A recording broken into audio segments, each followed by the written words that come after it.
You guys are able to do so many things. The real question is this: what were you made to do?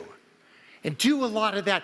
If we weren't afraid in leadership, we could live into the life worthy of the calling, the high calling of leadership that most of you have received. But we fake it. Have you guys been to Madame Tussauds, that wax museum? They have a bunch of wax people, Abraham Lincoln, all kinds of people.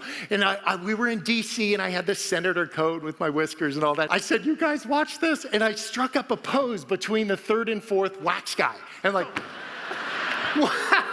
what I wasn't counting on is these two little old ladies. They come walking around the corner. They were older than dirt. And they walked up to me. They pulled my whisker.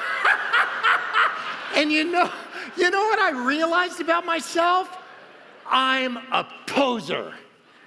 That's why I'm a pretty good lawyer. But some of you are posing too.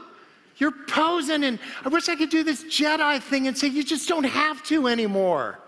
Like, we're just don't be afraid. Just be you. Live a life worthy of the calling you've received. And I know this, I've been called to do justice. One of the practices that they have in Uganda and many countries in Africa is child sacrifice.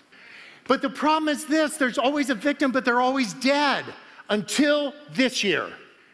And there's a little boy, and we'll just say his name is Charlie, and he got abducted by a guy named Kabi. But guess what? This little kid didn't die. Let me introduce you to the kid that changed everything. This is Charlie. Isn't that crazy?